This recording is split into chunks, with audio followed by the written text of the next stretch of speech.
Sometime this year, and perhaps any day now, gas is set to start flowing through the Coastal Gaslink pipeline, a 670-kilometer project in interior British Columbia. It's one of the most contested energy projects in modern Canadian history, with blockades, demonstrations, and resistance from Indigenous land defenders who point out that they never gave up title or consent to this land.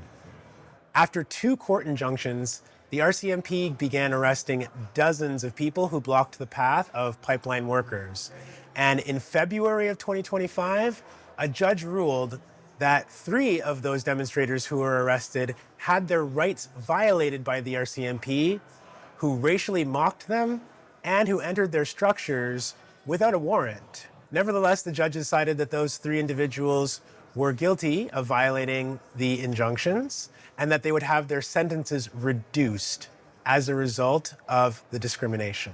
One of the 3 arrestees is Molly Wickham, also known as Slato. She is the wing chief of the Kasyik, a house group of the Gidimt'en clan of the Wet'suwet'en people and a longtime spokesperson for this struggle. We caught up with her here in Toronto as she recently toured the film Yinta, which documents the long struggle for the Wet'suwet'en people.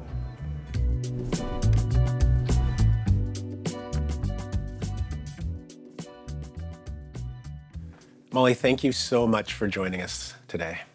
Thanks for having me.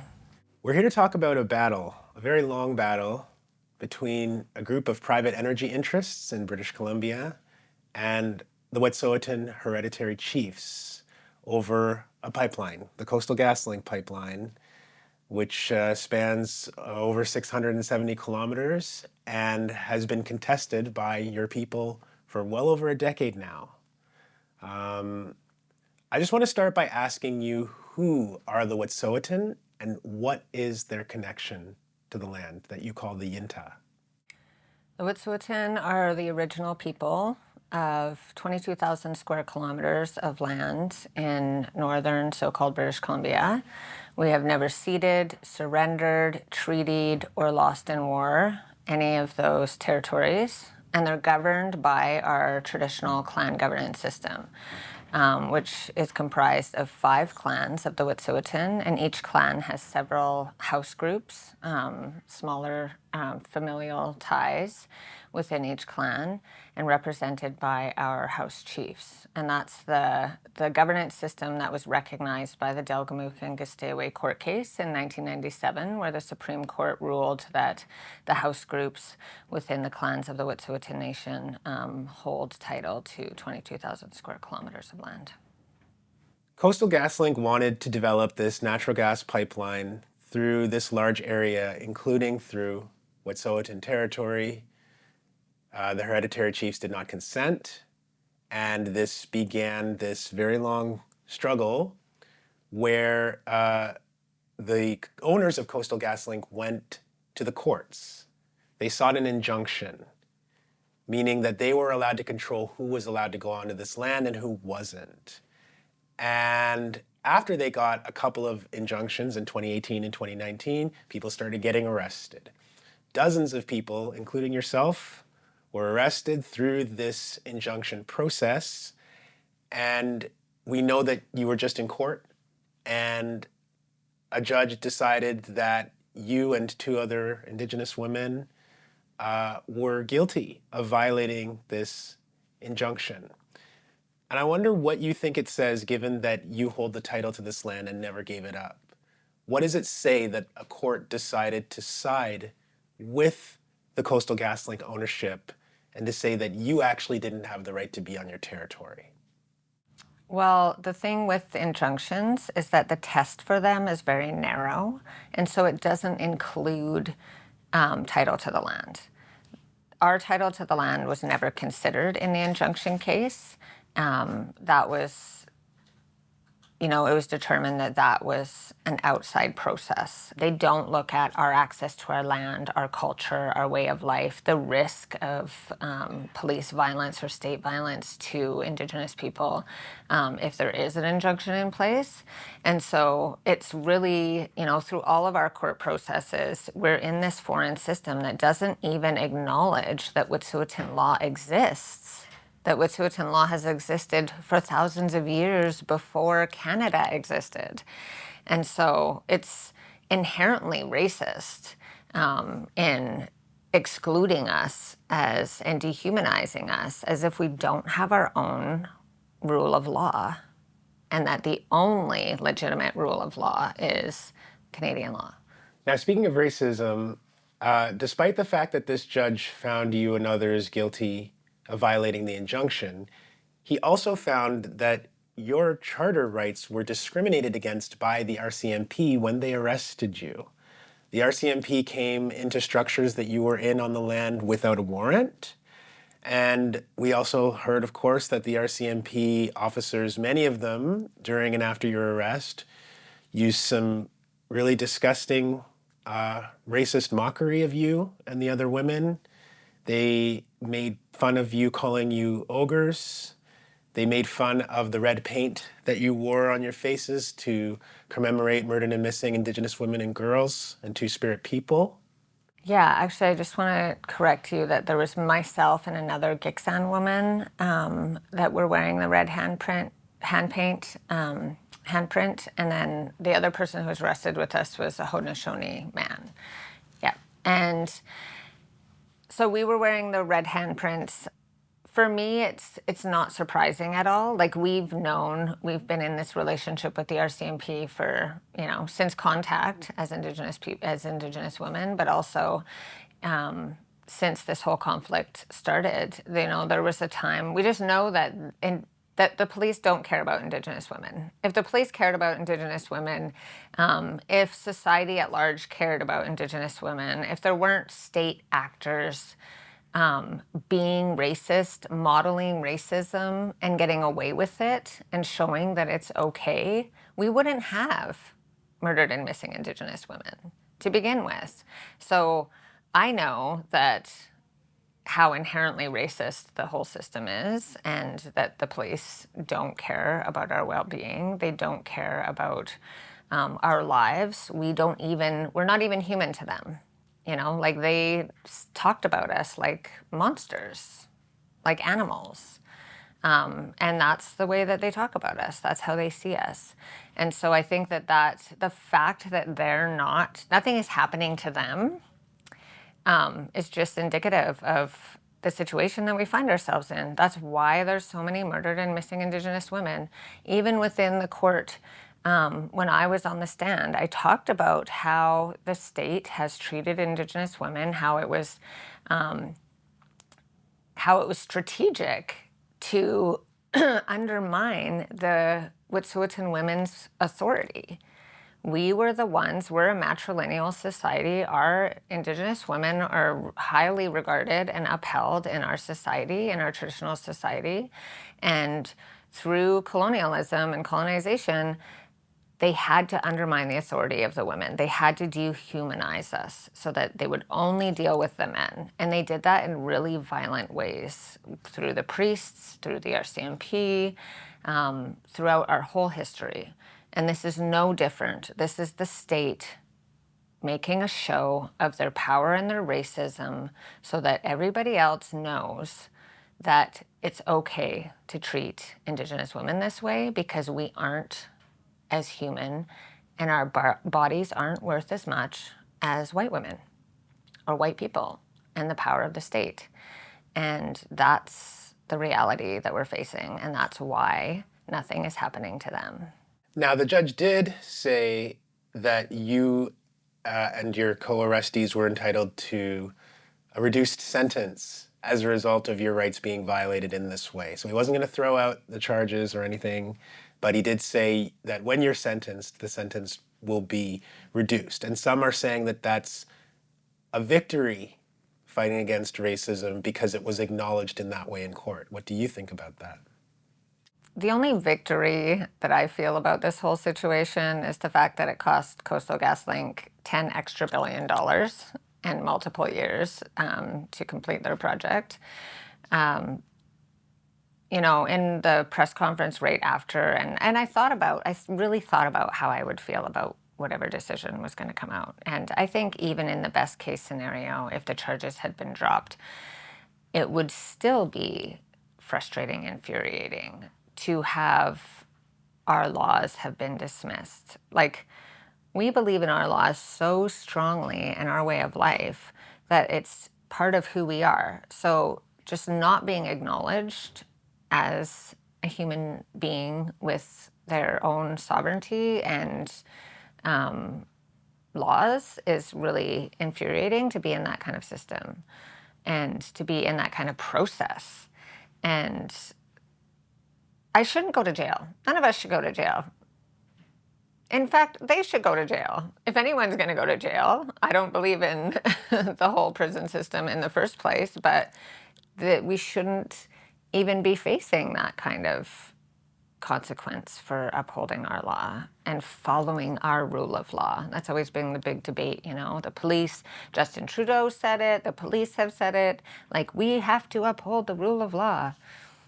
Well, the rule of law also has committed genocide and caused genocides. The rule of law has put our children in residential schools. The rule of law continues to take our children from us. And the rule of law in this case is completely wrong.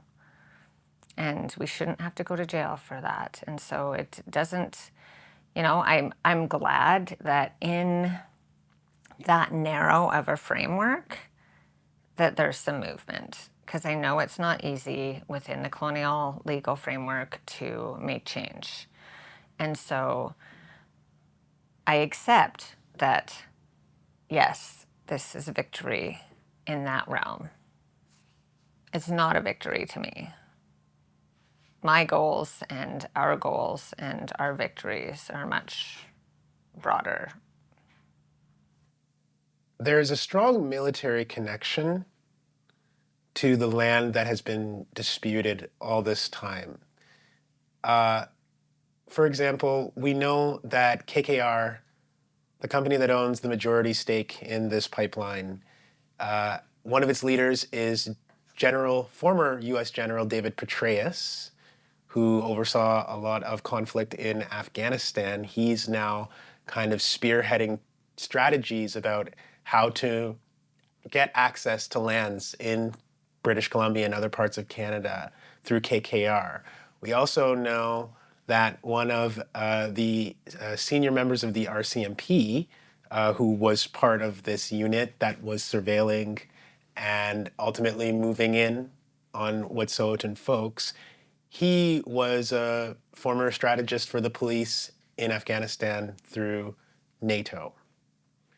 And I wonder what it says to you that all of these people with former military experience are now the people strategizing about how to get access to land and to resources in interior British Columbia and elsewhere in North America.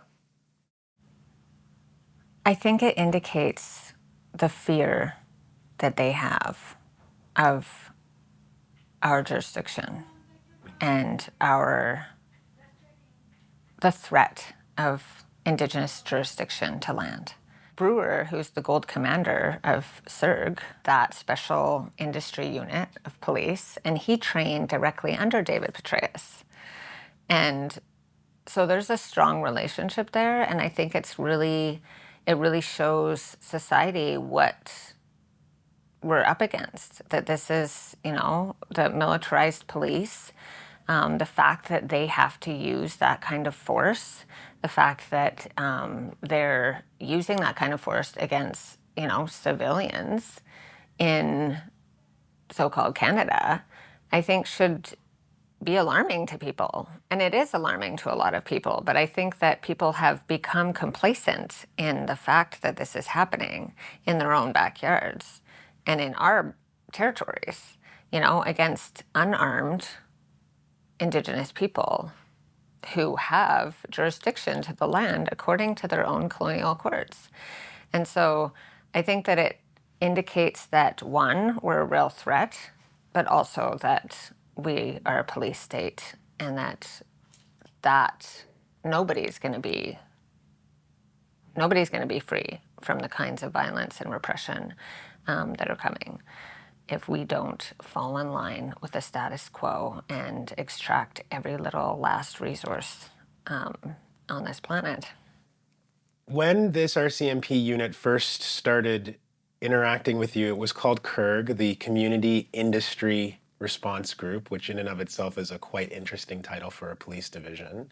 They've since rebranded and changed their name. But, well before you were all arrested, this surveillance through the RCMP was happening. Can you talk a little bit about what that surveillance was like? We've always had, since the police have started coming around, they've really honed in on like a few individuals and really looked at and followed what the hereditary chiefs are doing. And so we've even had, spies in our feast halls, police officers who've worked in the community that have been actually spying for the government on our people.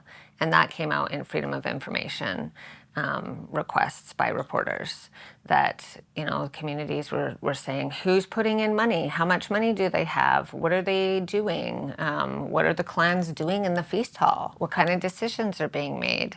And so we know that that's been an ongoing thing for years. And then with CIRG coming into play, it's just been,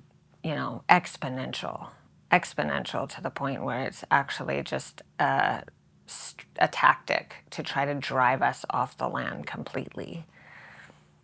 And so I think that we all know that it's been happening for years, but in the past several years, it's been very, very intense to the point that we can't even live our lives. We can't practice our culture. We can't access our territories.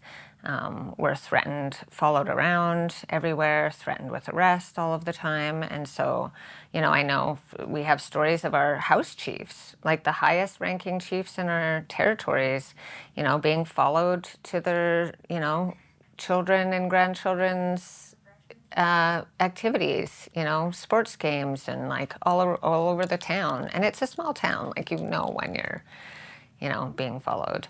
And so it's just really, it again indicates that the state sees and industry sees the Wet'suwet'en as a real threat. Right now, there are a lot of conversations happening across Canada about resource development because of this trade war with the United States. And it's becoming very fashionable for politicians to be like, what we need to do? We need to develop more pipeline capacity within Canada, and that's going to protect us from the United States. So what is your message for other communities who are wondering right now if their community is going to be next, if they're going to face a similar struggle for development that they may not want because it's being prioritized by the Canadian government for the sake of the economy right now? I think that Trump and the U.S. government and the Canadian government, and they're taking advantage of this fear-mongering, and we need to take advantage of this fear-mongering as well. This is an opportunity to seek the alternative. If we're not happy with the way things are going, which we aren't currently, obviously, this is the opportunity to actually start implementing what is a different way of life look like. And we know from the climate crisis, we know from our own communities that we cannot continue to extract the resources the way that Canada has been and industry has been. And we know that we have to start relying on each other, uplifting mutual aid, working locally to create those relationships and those agreements within our nations and between our nations and allies and accomplices to be able to start being more self-sufficient. The more reliant we are on the state, the weaker we are. So we have to become more reliant on each other. And in our movement, we really learned that. Look at what happened in Shutdown Canada. That shows and proves the power that we have when we work together, and that we do have real power. And so to jump on the bandwagon of what might seem like the easiest route is really just missing this opportunity to strengthen our own self-sufficiency. You and other people have given so much personally to this struggle, and you've paid a heavy price.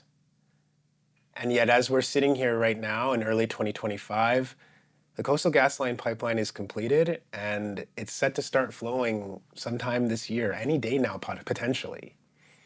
So I wonder how you kind of step back from everything you've been a part of in this struggle and how you understand your struggle and its toll. I mean, I think that we've learned a lot of lessons. I think that it has absolutely taken a toll. And what I've learned from that is how we need to be more sustainable within our movement. This has never been about this one project. This has been about Indigenous sovereignty the whole time. This has been a threat to our ability to live as Wet'suwet'en people and to follow our own laws. But it's always been about more than that. And I think that, the lesson that I've learned is that we have to learn how to continue and be stronger and be more sustainable in that. Because it does take a toll, Like so many people have been caught up in the criminal justice system for several years. There were a lot of people who weren't even allowed back on the territory at all. I still have conditions that I can't even go on the territory, my own territory, unless I'm engaged in a cultural practice, or I could be arrested. And so these are all real things that we have to contend with, but we have learned so much. And we need to share those teachings and we need to grow from them. And so I think that it's an opportunity. When we first started, we didn't know anything about anything. We knew our laws and we knew we were doing the right thing, but we didn't even know how to have a blockade or how to, be in a movement and work with other nations and all those kinds of things. So I think there's a lot to be gained from it. And the sacrifices are sacrifices that we don't have to pass on to our children. And that's been the whole goal of this, is we want to make sure that our children have a future, and we don't want to pass on these problems to them. And so we have to do and sacrifice whatever we have to do so that that happens. Molly Wickham, thank you for your time this morning. Appreciate you so much. Thank you so much.